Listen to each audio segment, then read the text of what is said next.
പുകയില്ലാത്ത അടുപ്പുണ്ടാക്കി കഴിഞ്ഞ സമയത്ത് ഒരു വർഷത്തിന് ശേഷം അടുക്കള മൊത്തം പുക പിടിച്ചപ്പോൾ ഞാൻ പുറത്തൊന്ന് വന്ന് നോക്കി. അതിൻ്റെ പുകക്കുഴലിൻ്റെ ഭാഗത്ത് ഒരു ഇഷ്ടിക കണ്ടു. ആ ഇഷ്ടിക ഒന്ന് എടുത്തു നോക്കുകയാണ് സുഹൃത്തുക്കളെ. ഒരു വർഷത്തിന് ശേഷം ഇതെടുത്ത സമയത്ത് ഇതിൽ മൊത്തം കരി പിടിച്ച് കിടക്കുകയാണ്. അങ്ങോട്ട് നമുക്ക് കാണുന്നു തന്നെ ഇല്ല. അപ്പോൾ നമ്മൾ ജസ്റ്റ് ഒന്ന് കൈകൊണ്ടൊന്ന് കുത്തി നോക്കുന്ന സമയത്ത് ഇതൊക്കെ ഇതിൻ്റെ ഉള്ളിൽ അടിഞ്ഞ് കിടക്കുന്ന വെണ്ണീരാണ് എന്നുള്ളത് മനസ്സിലാവും. അപ്പോൾ നമുക്ക് ഒരു ഇത്തിരി പുക പോലും ആദ്യം വന്നിട്ടില്ലായിരുന്നു അടുക്കളയിലൊന്നും. പക്ഷേ ഇപ്പോൾ നല്ല പുക വന്ന സമയത്താണ് ഞാനിത് നോക്കുന്നത്.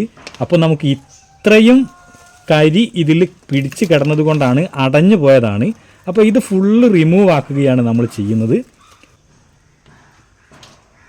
ഇതൊക്കെ ഇതിൻ്റെ ഉള്ളിൽ നിന്ന് കിട്ടിയതാണ് സുഹൃത്തുക്കളെ.